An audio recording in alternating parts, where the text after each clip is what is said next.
What's going on, everybody? Hope you're having a wonderful Friday night. It is the SWN MLB show. We are back, we are live, and we are kicking, baby. Bang, bang, bang. I am Guns Picks, Mr. F5, Mr. Worldwide. I don't deal with bullpens. I only deal with starters, and I'm joined here today with a very special guest. Yes, there's no Shark. Yes, there's no Dabby, but it doesn't matter because we have picks from Dave from Nerd Radio. What's going on, my friend? Thanks for joining me. How you been? Thanks for having me. I'm excited. It's Friday. It's the weekend. You know, the phone isn't going to be ringing. We can concentrate on sports. And like I said, I'm glad to be here and talk about some baseball and kick this Friday night off. So let's do it. Abso-freaking-lutely. And we're going to start this off right now because we have some games coming up within the hour here. And I want to make sure we start this off right. And I'm going to start with my first play of the night. And we're going to be going with the Atlanta-Toronto game. They're playing in Canada, Canada. And I'm going to be going with the F5 as usual, over 4.5. As the play here, this game, first pitch is going to be 7:10 p.m. Eastern Standard Time. And listen, I know Strider is on the mound. I know what he's capable of doing. He's either lights out or he's pretty hittable. He has 3 shutouts in first fives.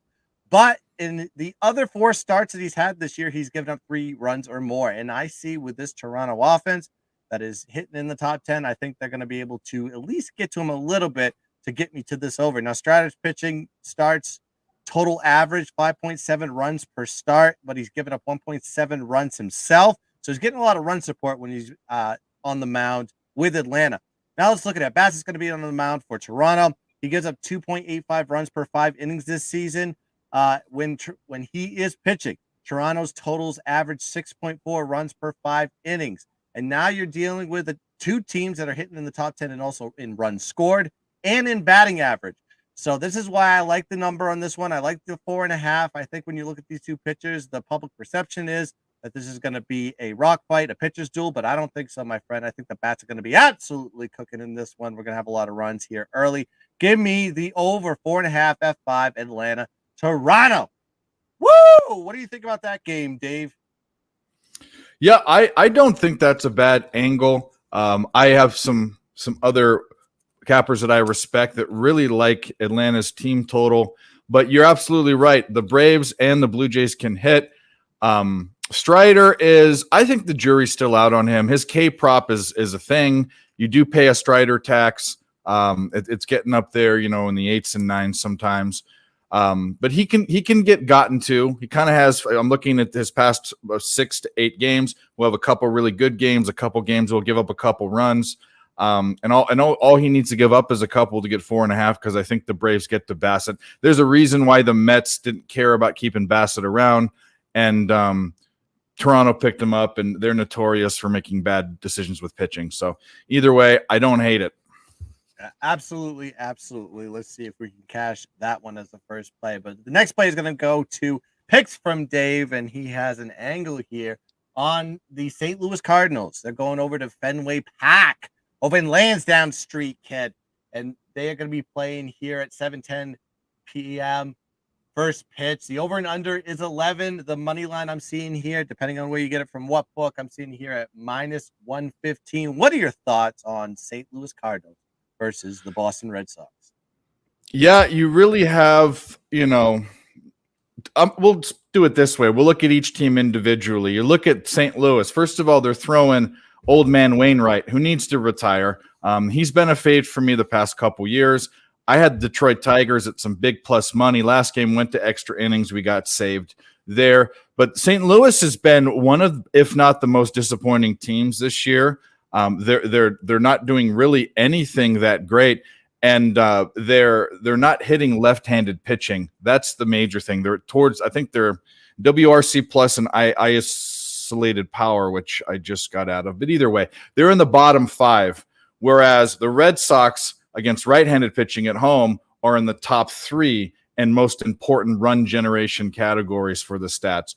So I like that. I know that James Paxton is pitching for the Red Sox. He hasn't pitched much at all the past 3 years, which could be a good thing. Usually when a team hasn't seen a pitcher, it's good for the pitcher.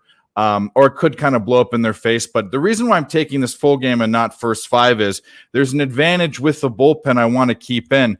Both bullpens are decent. Actually, Red Sox are quite a bit better. I'd say they're above average quite a bit, where St. Louis, just all their statistical categories, instead of listing off a bunch of them. Seattle's slightly above average. But the thing is here, the advantage here is Boston's bullpen is well rested. They have one pitcher in the past 5 days that's pitched more than 15 innings, where the St. Louis bullpen has 4, and 2 of them have pitched almost 50 pitches. So you've got a well-rested bullpen, a team that's hitting better, a team that's actually on a good streak, and St. Louis that's on a slide. So I'm going to take it the full game, not in the first 5. Took the money line with the Red Sox. Hit the wrong button there. This isn't draft day, folks. But man, I like that play too. Listen, I think Boston's won 8 out of the last 10 so far overall, and they're going to be playing a Cardinals team that, quite frankly, is a little bit lackluster at best. And I think it's more predicated. You're getting a nice, decent line on this one, on the fact that no one's really seen what Paxton can do. But as the Red Sox have shown, it doesn't really matter who's pitching for them. They're going to give you the run support that's going to back you and get you to the ticket window. But we're going to move on to the next game here, folks. And this is going to fall in the Cleveland category. They're going here. They're playing at home, actually on their 3rd home series. And I'll get to that in a second. They're going to be playing the LA Angels, traveling all the way from the West Coast, going to Cleveland, Ohio, where you can still smell the burning river. And I'm going to be going with the Cleveland money line, first 5 minus 128 versus LA. Listen, Allen's going to be pitching for the Cleveland Guardians, I should say. Keep wanting to say Indians. 3-0 in first 5s this season, giving up 1 run per outing, which is very impressive for the young lad. Now you got Anderson on the mound for the Angels. He's 3-1-2 in first 5s as a starter, so that's quite impressive. But that's more due to the run support, because he's given up 2.8 runs per outing this season in first 5s. I also got to look at where the Angels are right now. They're not really playing good baseball. They're 0-5-1 in their last 6 games in first 5s. They're not getting the leads, and they're giving up an average of 4.8 runs per 5 innings. So that is not good as well. But you got Cleveland. They're on their 3rd home series here, folks. They're comfortable. They're relaxed. And they're loosened up to go play in this game versus the Angels that are off a 2-series home stretch. And this is their first road game since May 3rd. So I think the Russ versus Ware here is going to catch up here with the Los Angeles Angels. And I think Cleveland is going to get it done here. And this is why they are favored. So give me Allen here. Cleveland Guardians, first 5 minus 128 as the play. Dave, what do you have any thoughts on this game, or should we just keep moving? Well, no, I'm not going to bet the game. The Angels are actually my team, but we all know, and you've heard this, and everyone should know this, you should be able to know when to bet against your team and bet on them. I do like this pitcher for the Guardians as far as the first 5, his record. That sounds great to me. His ERA is good. But the only thing that kind of worries me, and this is a full game thing, this is why you can narrow the variables down to first 5, is the Guardians don't have a good home record. It's 7-11. So you might want to get in and get out with this pick, like Guns is doing, and take first 5. That's what we're talking about here. Moving on here as we get into the later slates of the games here. But the Phillies are going on the road here. They're going to be playing at Rocky Mountain High, Colorado Rockies. And I must be nuts on this one, but I'm going to be taking the over 6.5 here. This game does first pitch is 8:40 p.m. Eastern Standard Time. Listen, Walker is going to be on the mound here for the Phillies. 7 starts he's had this season, and 6 out of the 7 have gone over the total with an average of 7.4 runs per start. I'm talking about totals when he's pitching. Now, Gomer's going to be taking the mound for Colorado. 7 starts. He's given up 3.6 runs per outing in first 5 perspective. And his team has given up 6.1 runs. Actually, the totals have been on average 6.1 runs per game. So you have 2 high total teams here. and 2 high total pitchers. And both pitchers, you got to look at the whips on both these pitches. Relatively high on both sides on this one. So I think that the perspective is they're going to give up a little bit, some more runs here moving forward in their starts. You got Gomer at 1.59 whip, and you have Walker at 1.41 whip. So with all that being said, I know it's a high total here, but there's a reason why it's high, because they're playing in the thin air altitude in Colorado, and the balls will be flying, I believe, in Colorado. So give me the Philly Colorado over 6.5 first 5 as the play. So what do you think? A lot of runs. What are your thoughts on Philly? So I usually the game that I look to take the under in a game in Coors Field is the first game. It has to do with the team that's traveling there. In this case, I like the over in every spot, particularly for the starting pitching. I mean, we all know Gomber. Every pitcher in Colorado is gonna. It's not the best place to be a pitcher and have great numbers. So if you look at their numbers, they're all going to be inflated. So then you look at Taiwan or Tajon or however you say his name, Walker. I don't know, either way. Walker, T. Walker. He's good. He's good for at least a home run or two, especially in Coors. He's given up 7 in the last 5 games. That's not good going into to Coors Field. I like the over. I personally, I'd probably wait for the whole game to go, but these two pitchers, they give up runs. So I don't hate any type of over here. But as I roll, I like to play the first half. Of course. Get the hell out. Of course. And move on to the next play. Speaking of the next play, we're going to the West Coast. They call it the best coast, especially where picks from Dave is currently. And this is going to be a hot one here in Los Angeles, California. San Diego playing the Los Angeles Dodgers here. The first pitch on this game, it's the latest game on the board. Of course, my computer freezes. It's got 10:10 p.m. Eastern Standard Time, first pitch. And Dave has a look at the first 5. What are your thoughts? I like the Dodgers first 5. I took the run line. If you want to take a little bit more juiced first 5 money line, you can. I think it's -130 to -140, somewhere in there. I took the -half a run.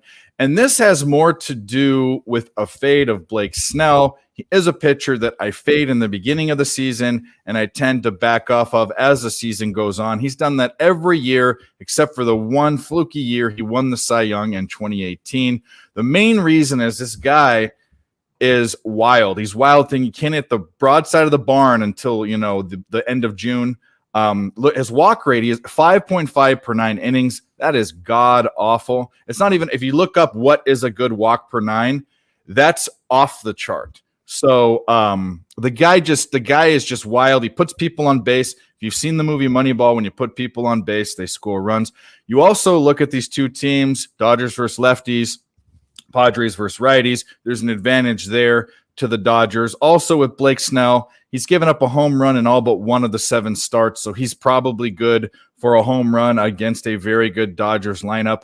And I don't want to get into the bullpen because there's not any real advantage. They're both kind of middling bullpens, so there's no reason to get that variable involved. So I'm on the Dodgers first 5 run line -0.5 a run. I think I got it at +100. It's actually gone up to like +105. So the books don't or like it more. Take the extra 5 cents. That doesn't work. I don't look at line movement that much. Boom. I don't like it. I love it. I think that's the angle you got to take on this, especially when you got Snell 1-6 in his 7 starts after 5 innings. But I do have a lean on this one. I haven't really made it an official. It's just a small play. If anything, I like the under in this one. I got it at 5. I think that was a pretty decent number on this one. When you look at Snell, and I know he's susceptible to giving up runs, he's actually pitched pretty well versus the Dodgers historically. In 4 starts dating back to 2022, 3 out of those 4 starts have hit under with an average of 3 runs per 5 innings.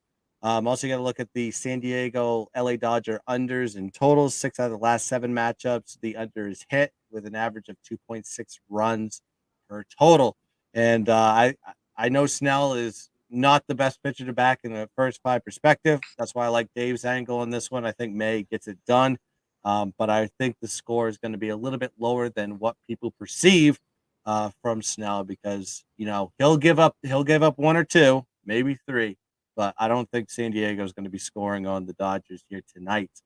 One more pick for you guys before we sail off into the sunset and enjoy our beautiful weekend. I'm glad for you, anybody that's watching later or now or ever on this show. Sorry we haven't got the show out as much as we could. It's been a busy week, but we'll give you shows all weekend long, I promise. And the cashing is going to start tonight with both of us. So let's get into the last play here. And this play is at Target Field in Minneapolis, Minnesota.